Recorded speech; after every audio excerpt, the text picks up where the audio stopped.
Hi everyone. I'm hoping that although I can't see you live today, that we have the opportunity to study together live together in this summer in Jerusalem, July 1st to July 10th at our Rabbinic Torah seminar. To the rabbis and cantors who are out there, welcome to this webinar on making memory, Pesach, and radical imagination.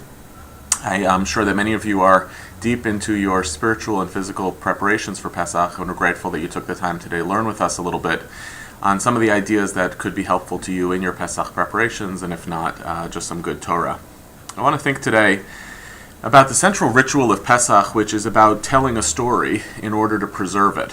And to preserve its essential message, a ritual around which we build a lot of scaffolding, an architecture of other ritual, all of the play acting of the Haggadah, of the Seder, of the games we invent to keep the children alive, all of which is meant to complement the core basic act, the core ritual of Pesach, which is that we tell stories in order to remember them. There's a certain irony that I want to explore in this central ritual of Pesach, something similar to the irony that we know and talk about with respect to Purim, which is that in order to obliterate the memory of something, we obsessed with remembering it. Pesach is characterized or defined by a kind of central anxiety, the fear of forgetting. The many times throughout the Torah that describes at some certain point down the line your children will ask you, why are we doing this, is actually suggestive of the possibility that what the Torah is fundamentally concerned with is that at some point people won't know or won't remember why we continue to do the things that we do. And in order to alleviate this anxiety, we become obsessed with telling the story. Right? We tell the story in order to alleviate this central anxiety. Now, the irony about this process is that to address this fear of forgetting, we actually respond with imagination. By acts of storytelling, play acting, or renewing the story, what we see ourselves doing is as preserving memory. But those same acts of imagination, of storytelling and play acting, actually serve to at the same time distance us from the historical events or the pieces of our past that we're actually remembering. When we invent, we imagine, and when we create, we are actually creating new stories. We are creating new versions of stories and new interpretations of stories that actually are in some ways severing us from the original ritual or the original story that's meant to be at the core. And it's not entirely clear, as the history of Pesach has unfolded, whether we're actually remembering the original story or fundamentally inventing new ones in every generation. The panic, this anxiety that permeates the story of the Exodus, that at some point your children will have to ask you, why do we do this, and then you will need to tell them, all of that is driven by a central anxiety of forgetting. And it creates in us a desire to then reenact the story, a process through which that basic original story becomes something that's totally different. And an example of this is the paradox of Jewish particularism when it comes to Pesach. On one hand, the Pesach, more than any other story in our canon, defines Jewish particularism. The way we describe it in the Torah and then in the Haggadah is goy mikerev goy, the kind of audacity that God has to actually reach in to one people and extract another people. And in that doing, in that extraction of a different people, it forms the core and the boundaries around this particular people as fundamentally different than the other people from which we've been extracted. And it's for this reason that the rabbis, Bar Kapara has a famous midrash of what did the Jewish people have to do in Egypt in order to preserve the central features of their own particularism, whether it was language, clothing, sexual practices. They didn't speak ill of one another. We have in our imagination that Pesach, more than any other story, is the story of our own particularism, the ways in which our people coalesced as one in direct opposite to the other people from which we were extracted.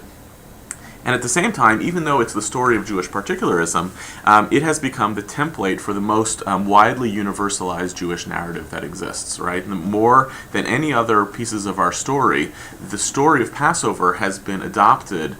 If you don't like it, call it expropriated or call it co-opted by all other oppressed peoples who see it as a universal narrative of oppressing people from persecution.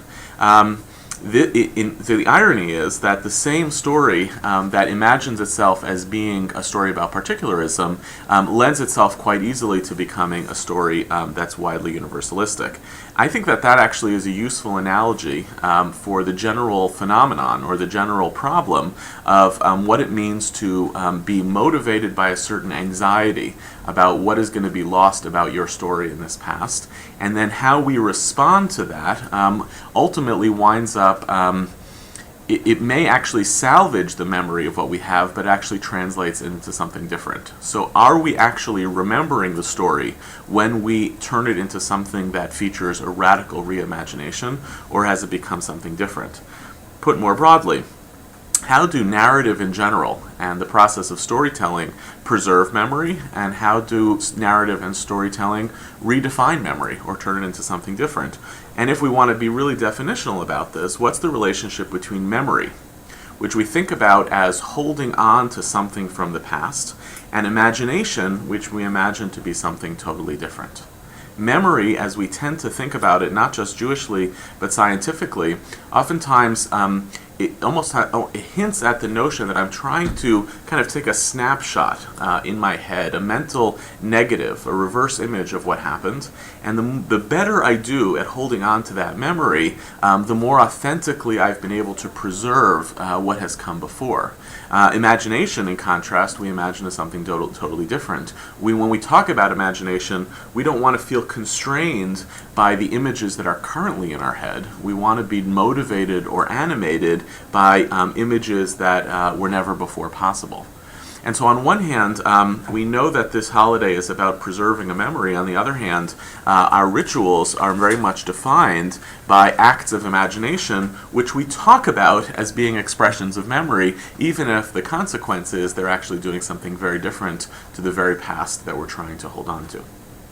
So what I'd like to do today is walk us through this and think a little bit about what it means to remember a story, how our story of the narration of Yetziat Mitzrayim, of the Exodus from Egypt, narratively is meant to be a ritual to actually do that work of memory.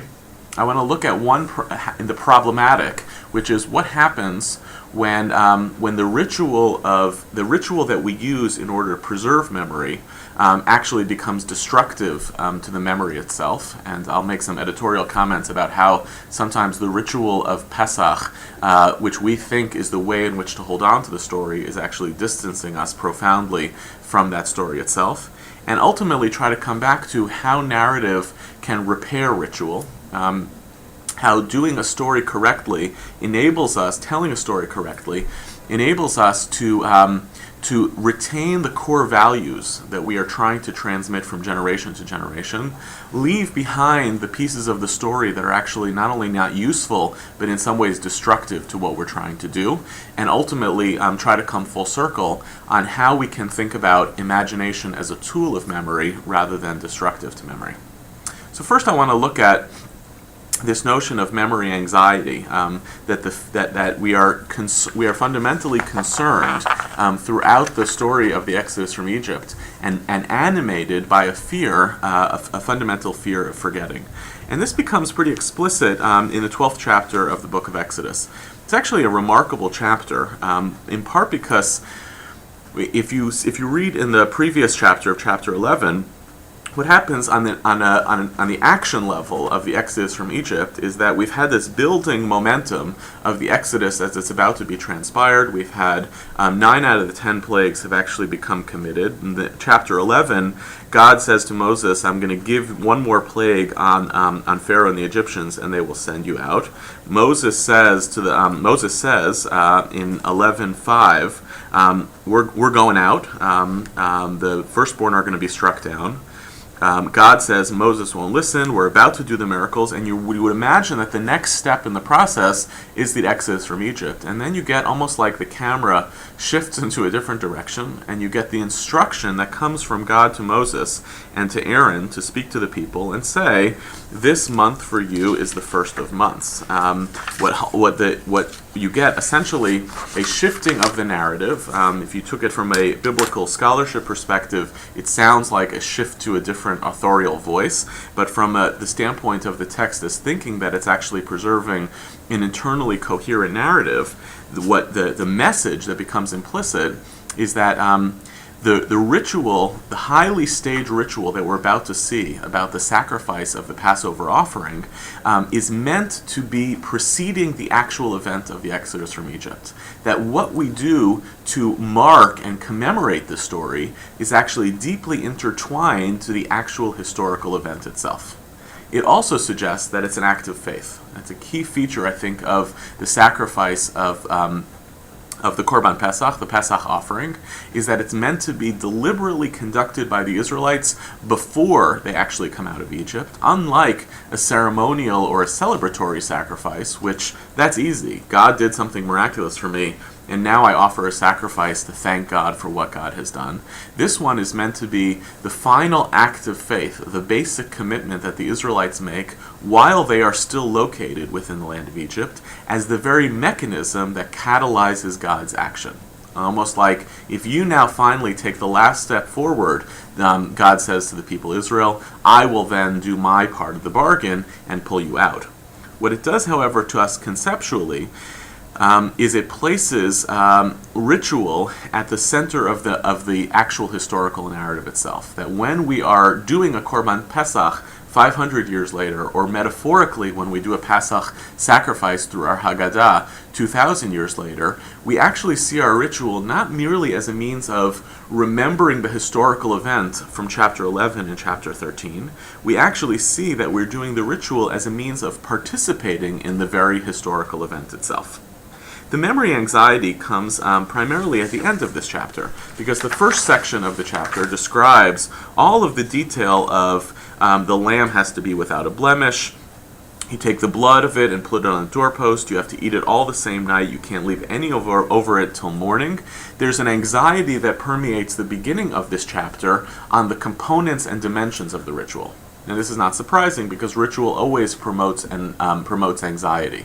If my job is to do something very specific and behavioral, and if I have very defined rules of what the behavior is supposed to be, it naturally provokes an anxiety in the devoted believers of this ritual of, am I doing it correctly? And so the first stage of this the first stage of this chapter already builds up an anxiety of, if you're going to do this ritual, you better do it correctly. And this, I think, is psychologically at the root of a still pervasive condition, certainly by very observant Jews, but also by less observant Jews who, on this holiday more than others, tend to be very fastidious about particular dimensions of Passover. You may know somebody like this who may not keep kosher any time during the year, but when it comes to Passover has a really different sensibility of a level of observance. It almost seems to be kind of rooted in the Jewish condition from the beginning of the Passover sacrifice.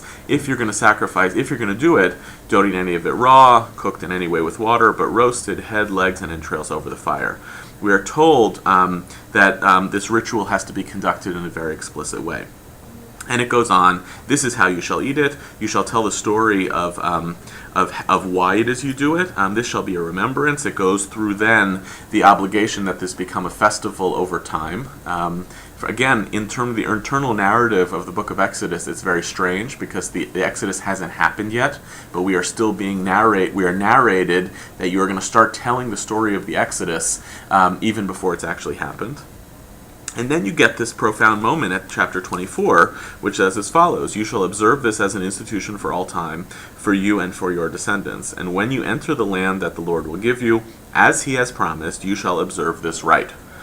And when your children ask you, what do you mean by this rite? You shall say, it is the Passover sacrifice to the Lord, because he passed over the houses of the Israelites in Egypt when he smote the Egyptians and saved our houses. In some ways, what I think has happened here in this chapter is that the ritual is so implausible. It's so bizarre, it's so elaborately constructed that it is inevitable that it will prompt a question. Why on earth do we have to do all of these things? Why do we have to do it in this particular way, in that particular way? and it will kind of the ritual itself is designed to be so elaborate as to prompt the question. Nevertheless, there's something very suggestive in even the possibility that somebody will come along and say, why are we doing this? As if the Torah is hinting, at some point in time, it's almost inevitable that this will be forgotten. Or, perhaps more powerfully, I think the Torah is nervous that it's going to be forgotten. Right? The Torah is anxious that it's going to be forgotten. It doesn't know whether it will be, but it sets up an elaborate ritual, so elaborate that no one will be able to inherit or transmit it without explaining why we do it. Unlike the little rituals that we pass down in our house, right? The great, the old joke of, why do you cut off the end of the brisket, right? Well, my mother told me to do that, and we go to the mother and say, why do you cut off the end of the brisket before you put it in the oven? Well, my grandmother told me to do it, and you finally go back 3 generations and ask, why do you cut off the end of the brisket? And the grandmother says, because that was the size of the pan. Right, so we know that rituals sometimes can become transmitted without the underlying narrative. What this text seems to be suggesting is that there is that will create the ritual that is so elaborate that it will prompt the asking. If we do it in that way, the story will be remembered, because otherwise we fear that it will fundamentally be forgotten. The Mechilta, the rabbinic commentary, the Tanaitic Midrash on the book of Exodus, picks up on this anxiety and makes a really subversive suggestion that not only are we nervous that or anxious that the story will be forgotten, and therefore we have the ritual, but almost predicts prophetically that yes, at a future time in Jewish history, this story will be forgotten. Text reads as follows: "Ve'ayaki kamru alechem bnechem," when your children will ask you. Mechilta says the Israelites, the people of Israel, were given bad news at that moment. Right? This was actually not a hypothetical scenario that one day this story will be forgotten, but it was actually a prophecy that when it says your children will ask you, it was saying to you, your children will forget your heritage. Israel was given bad news at that moment that ultimately in the future the Torah would be forgotten. Right? So don't believe, right? The reason why we are so anxious on Pesach about narrative and storytelling is not just because we want to do what we're supposed to do, but because we're actually animated by a profound fear of continuity. We're animated by a profound fear that our stories will be forgotten. The anxiety then of the Pesach Seder, of how do we make sure to tell this story in such a way, is driven by a deep existential fear that if we don't tell it in a particular way, it will inevitably be forgotten. But then the Midrash says something that's really remarkable, and I think taken together makes this point even stronger. It has a kind of a yesh omrim. Others, however, read this phrase of when your children will say. Some say that this was actually good news. Why? That in their future they would see children and their grandchildren. The same prophecy that says that your children are going to forget the story can be read as, don't worry, you will still have children and grandchildren. Now this is a fascinating possibility, because if we actually take them together, perhaps it suggests that in some ways continuity and memory are at odds with one another. Right? Memory makes us conservative. Our instinct is to conserve and preserve the stuff that comes from before us. The desire for continuity, to want to make sure I have children and grandchildren, is a desire to actually move on from history, from what came before me, and to make sure that I am perpetuated and my line goes on. If we read the full these two pieces of the Midrash together, we see the full challenge of memory. That on one hand, what we do to survive and thrive often comes explicitly at the cost of what we're trying to remember. Right? That the source of anxiety at its fullest is not that we disappear, but that we thrive.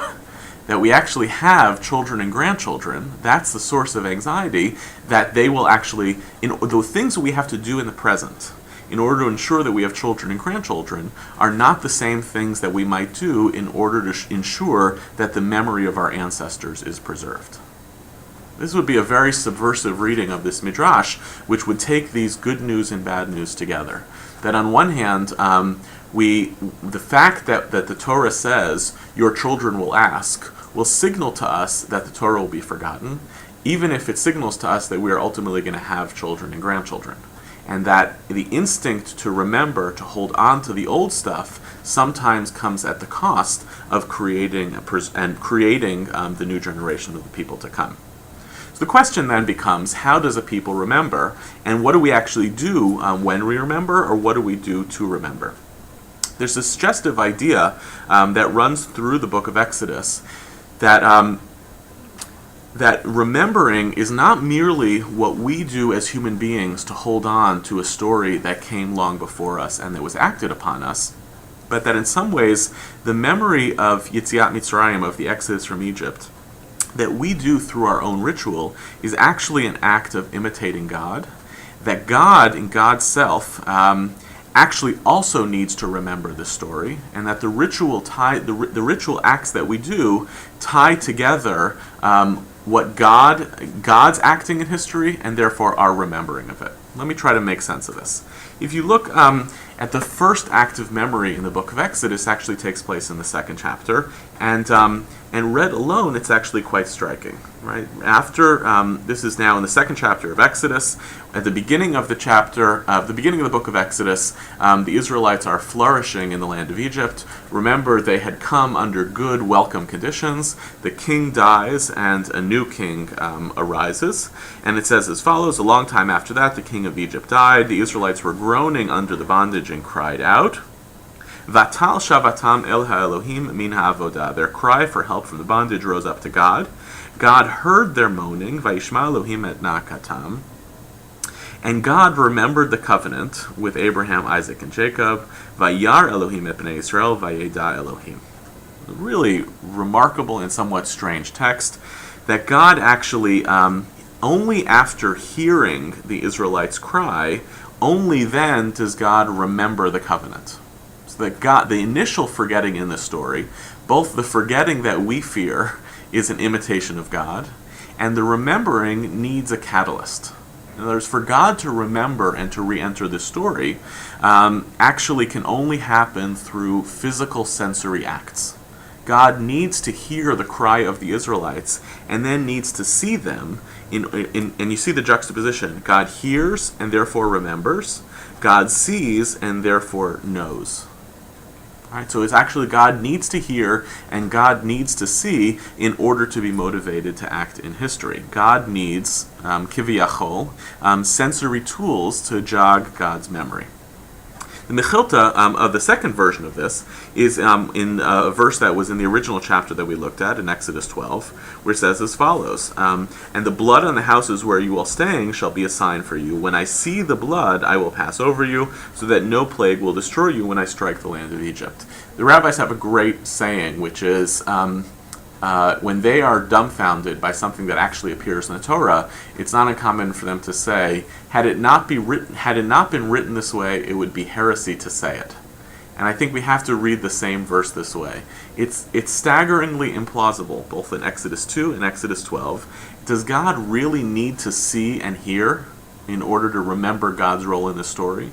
Does God not? I was trying to explain this to my kids the other day, that the amazing thing of the blood on the doorposts is that it's a marker by which the Israelites step forward, do their part, and God therefore sees them. And they ask the obvious question is, can't God know which ones are the Israelites and which ones are not the Israelites?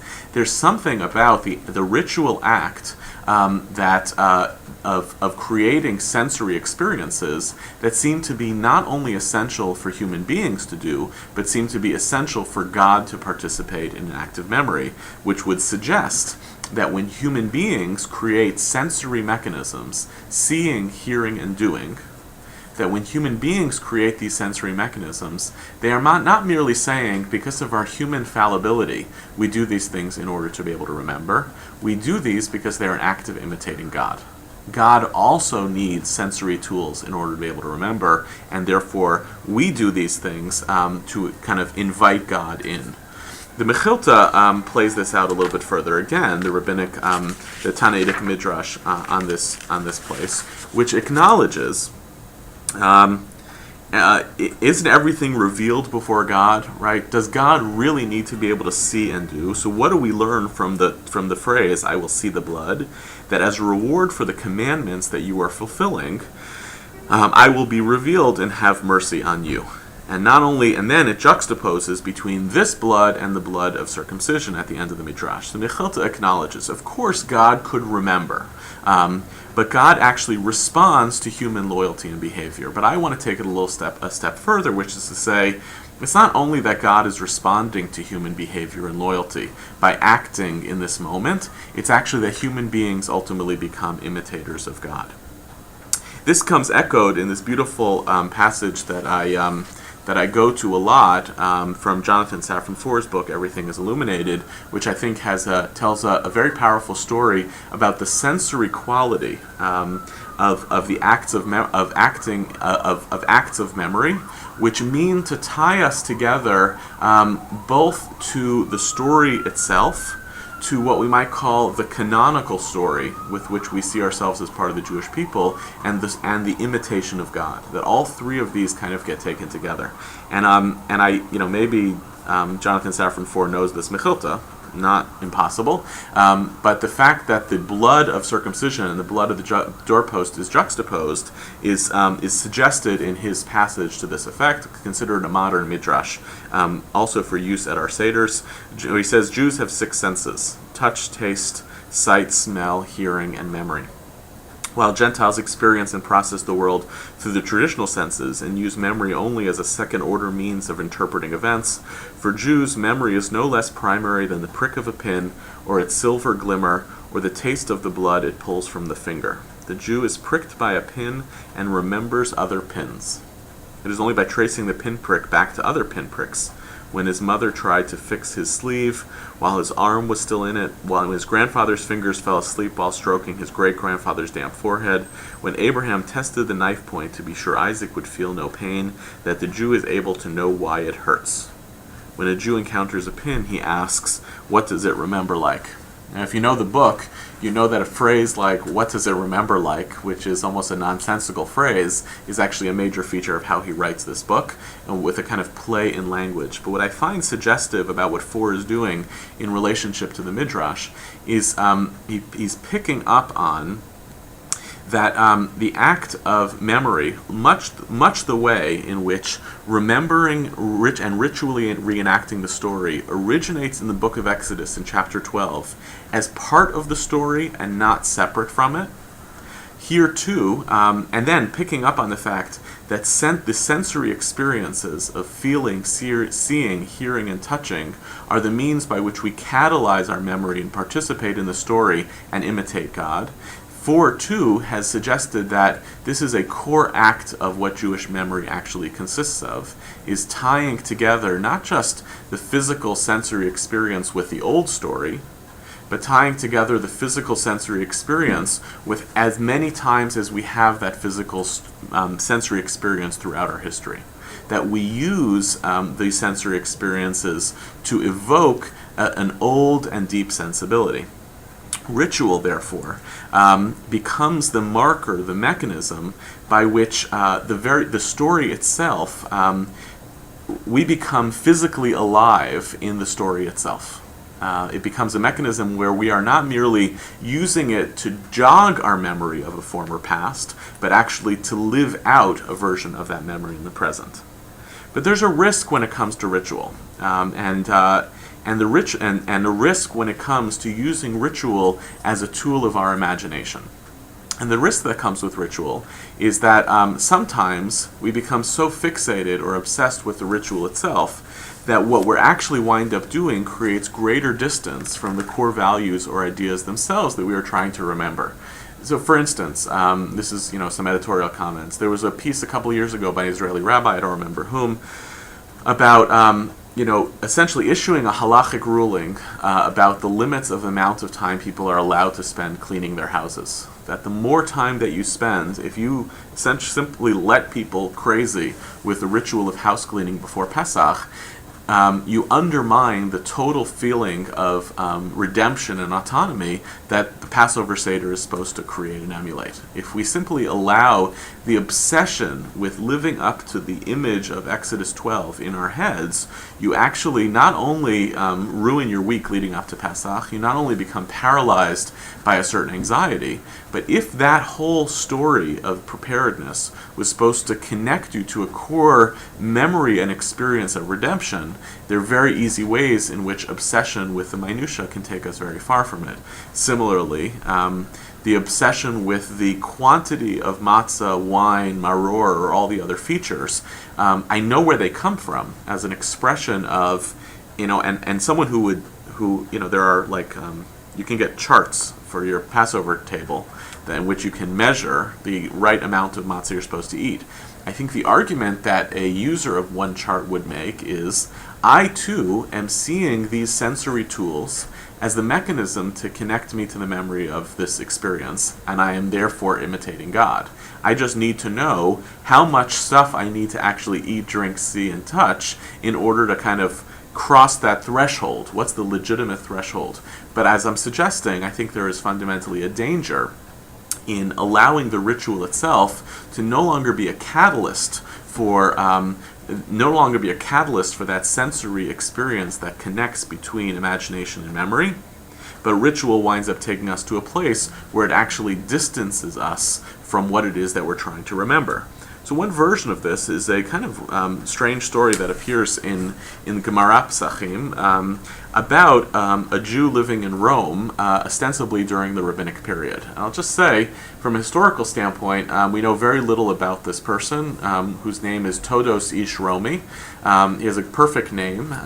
In English, in the Sansino, it translates as Thaddeus. I think that's a generous translation by the Sansino. I think this is a kind of corrupted version of a name like Theodorus, the Theodotus, some other type of Greek name that, since the architects of this text on the rabbinic side don't know the ins and outs of the language of that name, have come up with a kind of choppy, abbreviated version to Todos. And wherever he's kind of described in rabbinic literature, he's described as Todos the Roman, Todos Ish Romi. So he is associated literally and physically with being a person who lives in Rome, which becomes very essential to the story. Now, just as a footnote, when we come across a character who lives in Rome, there's two ways we can read this. We can say, this means he's actually another human being living in Rome, which was probably true. Or we can say, the fact that he is a Jew connected to the rabbis and living in Rome makes him a kind of archetypal symbol of something weird and wrong.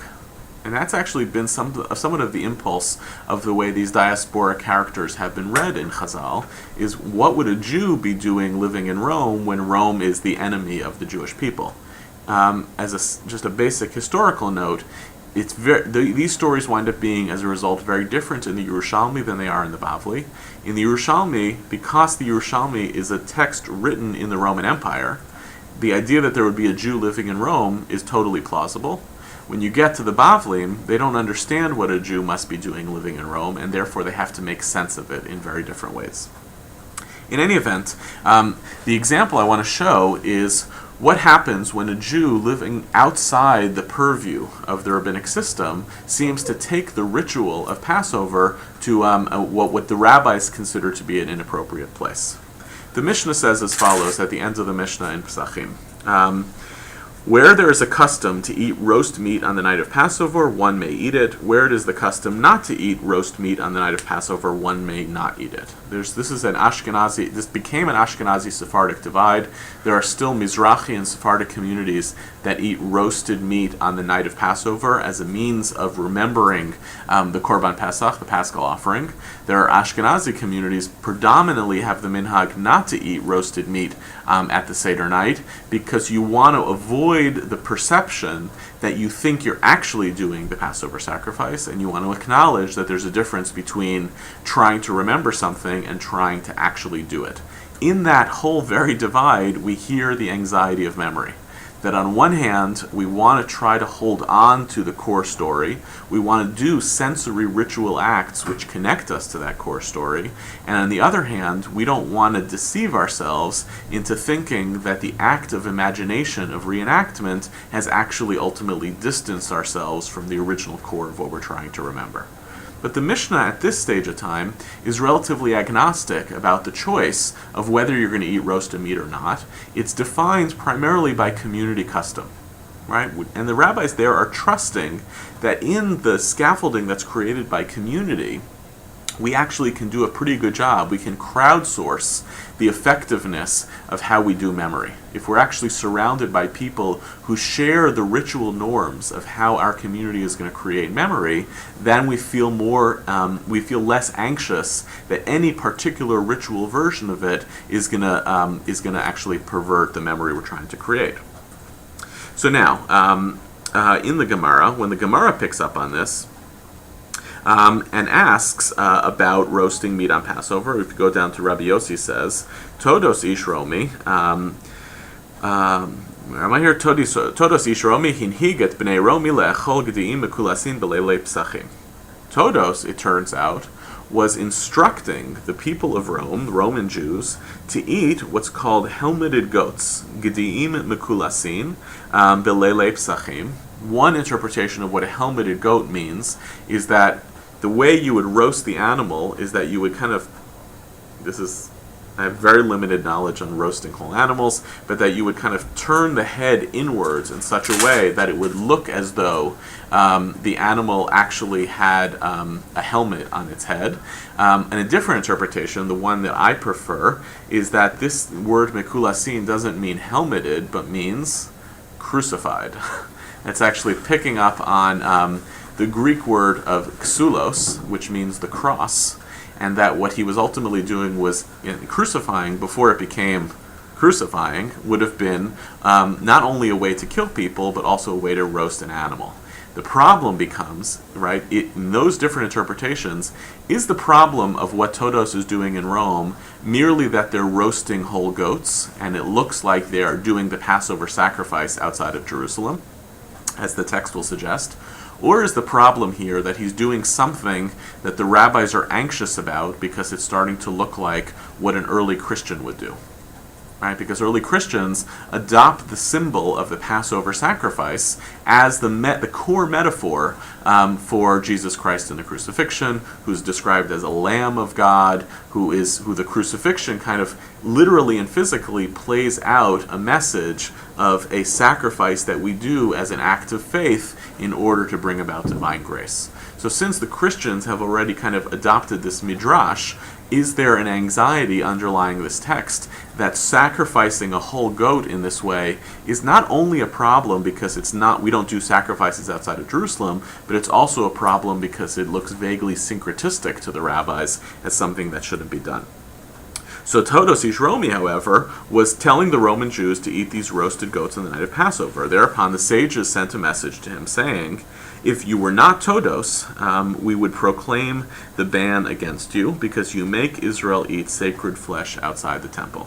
And they ask, really sacred flesh? Does anybody think this is really sacred flesh? And they say, it is near to making Israel eat sacred flesh without the temple. But the question that the rabbis are basically doing from Jerusalem is saying, the fact that you are doing this ritual in this explicit way that looks so much like the Korban Pesach, like the Passover sacrifice, what you may think you're doing is being loyal through the sensory ritual act of to being loyal to the memory itself, that you are doing the best thing you should do to live inside Exodus 12.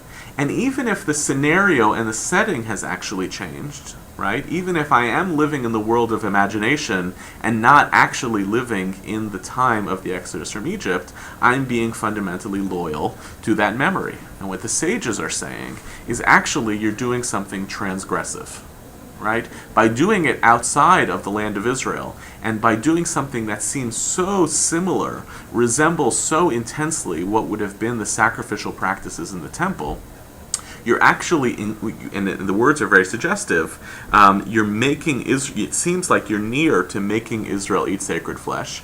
You're enabling the people to believe that they don't need the temple anymore, i.e., you're actually distancing the people from the core particularistic narrative that this tradition was supposed to compel. Right? The way in which a ritual that you think is connecting you to the story of the Jewish people can, left unchecked, ultimately be a ritual that distances the Jewish people from the temple itself and from the core particularistic narrative of their people.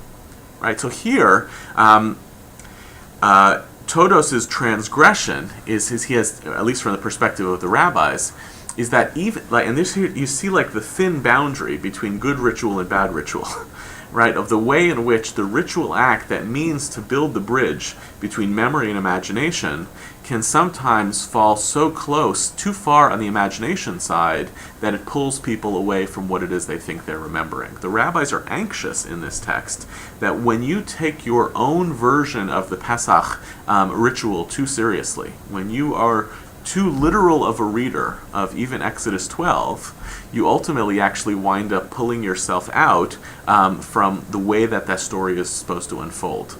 And think about how radical that is. What it means is, you might think that a reader of Exodus 12 who sees all of this anxiety about memory would say to him or herself, how do I make sure that this story is not forgotten? I will obey Exodus 12 literally, and I will do it for generations to come. And it doesn't matter if there's a temple or not a temple. And actually, the response of the tradition by the rabbis here is literal reenactment of memory is actually worse than imaginative reenactment of memory. That there are times in which being literally obedient to that story itself actually it actually distances you from what memory is supposed to be, which is a kind of perpetually evolving relationship between loyalty to the original way in which memory is conducted and a kind of radically creative or imaginative way in which ritual continues to connect us to the story, if not to the actual original behaviors that were told in that story. There's something really remarkable about the rabbinic response to Todos here, of the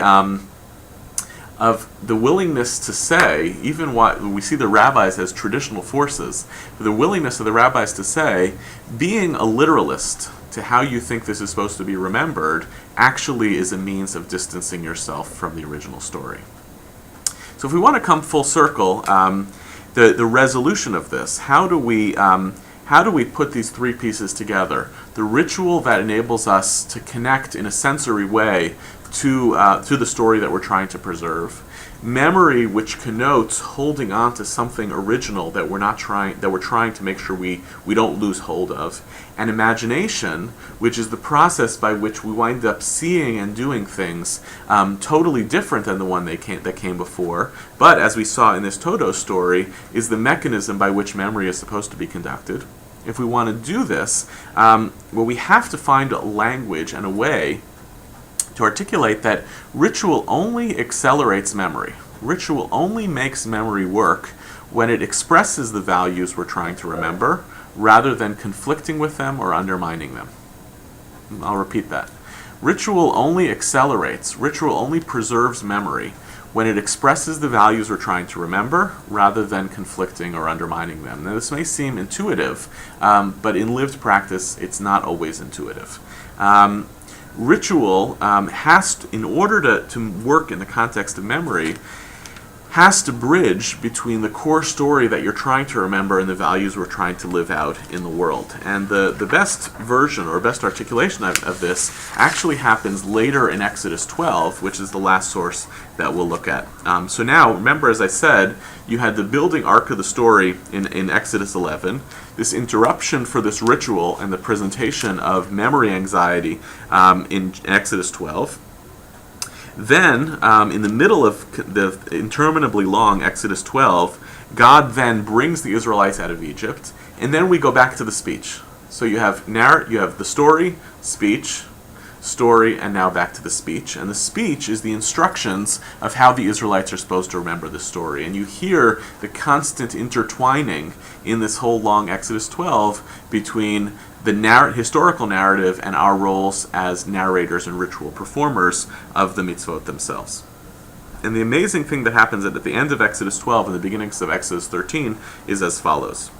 That very day, Vayhi ba'etzem hayom hazeh, the Lord freed the Israelites from the land of Egypt, troop by troop.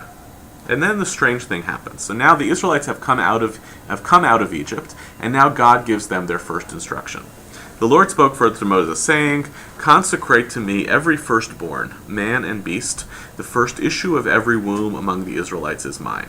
That is the extent of God's speech to Moshe. Now this presents a problem, because if you read the words literally, the implication of God's speech to Moshe is, "Offer me your firstborn children." Now this would make sense.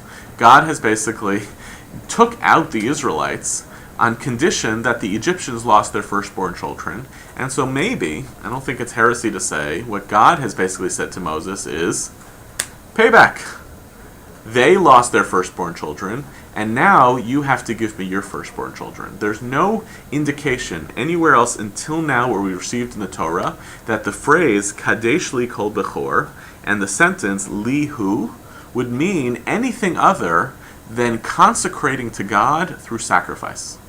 And what makes it especially suggestive to this extent is that Adam and Behemah are together.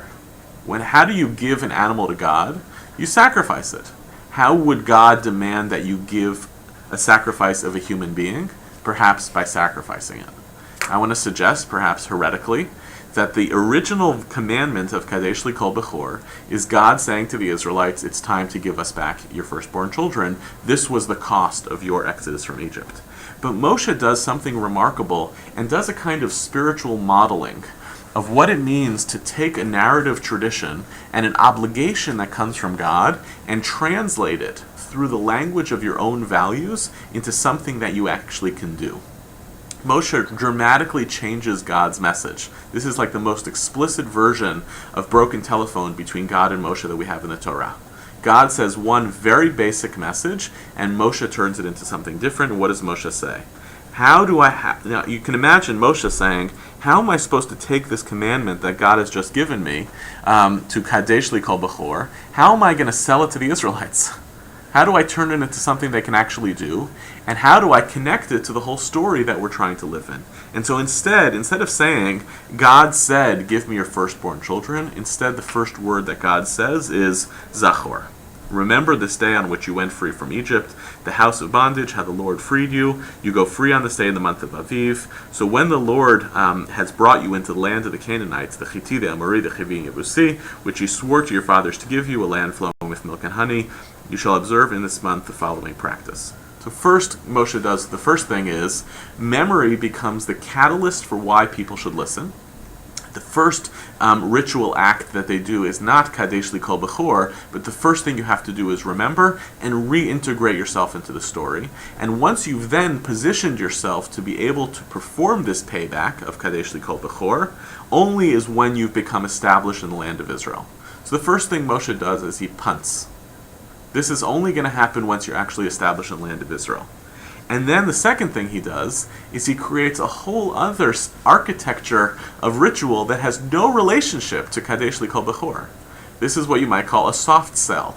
I'm going to build up all of the different other rituals that one might do that are much more relatable. And in the context of rituals that are much more relatable, I will then introduce a ritual that's much more problematic, because you've already now bought in to the broader ritual message that you've been told. 7 days you shall eat unleavened bread, matzah, matzah, go down to the 8th, a sign on your head and a sign on your forehead, so you get to fill in.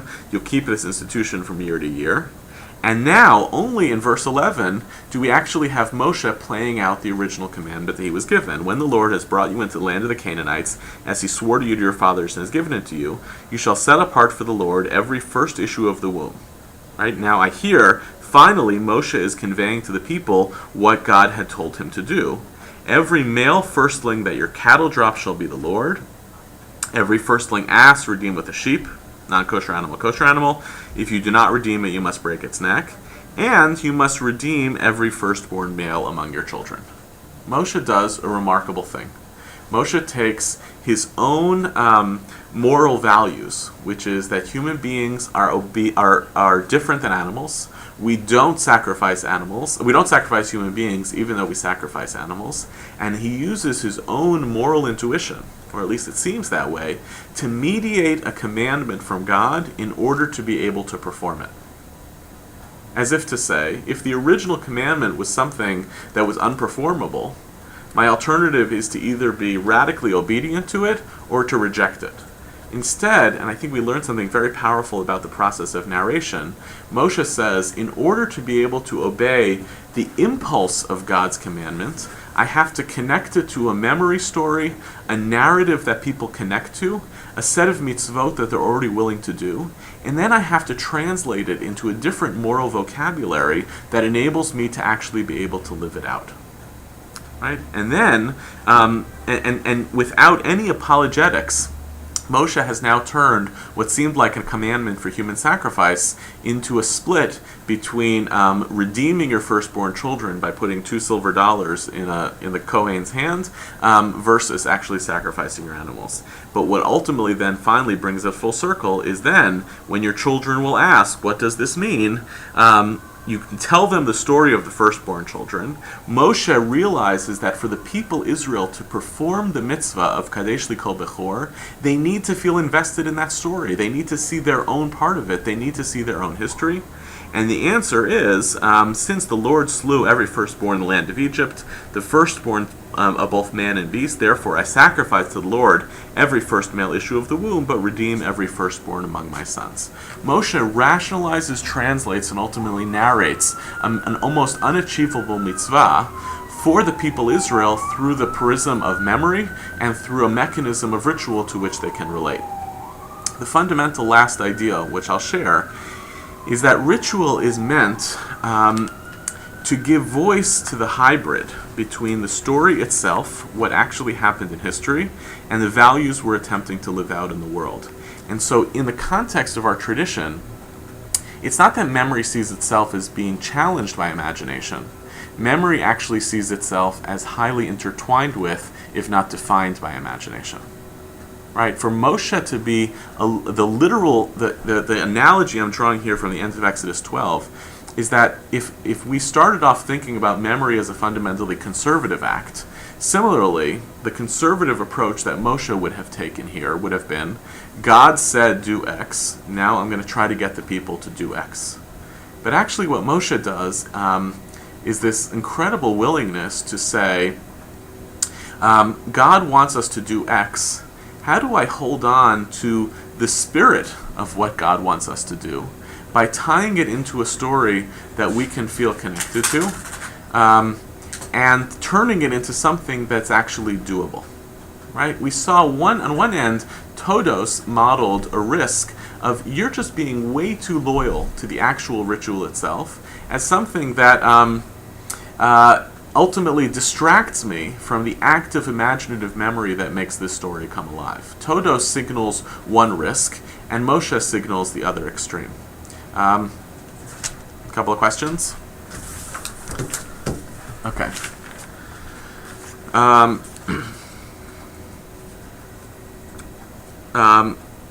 The question of who gave the ruling about not spending too many hours cleaning, that's something we can look up, and maybe we'll figure out a way to post that. Maybe, you know what we'll do, we'll tweet it. So follow us on Twitter, and we'll come up with that answer. It was a religious Zionist rabbi in Israel who, there's only so much that you can give a halachic ruling that says, don't do this, don't spend too much time cleaning. I think the more important idea, and there are more and more rabbis who are trying to make the case for this, of you can't enter into this holiday as an act of slavery. Right? The more that this becomes an act of slavery, you've distanced yourself from its core idea. The second question is, are you suggesting we as Jews enter into a virtual reality with a different or stronger set of sensory tools than non-Jews? No, I'm not trying to read Jonathan Safran Foer's piece too literally. It is, after all, a work of fiction, though I recommend the book. I'm not claiming that these are actually different sensory tools. All I'm claiming is that in the context of our own tradition, in embracing our own. This is a holiday ultimately of particularism, of being conscious of ourselves as a people and the story that we consider to be important to ourselves. What are the sensory tools that we might employ in order to make, in order to profoundly make this holiday come alive? I'm not sure it's useful for us to think about an essential difference between Jews and non-Jews here, as much as to say, when we want to celebrate ourselves as a people, how do we use these sensory tools as the means of making memory and of imitating God?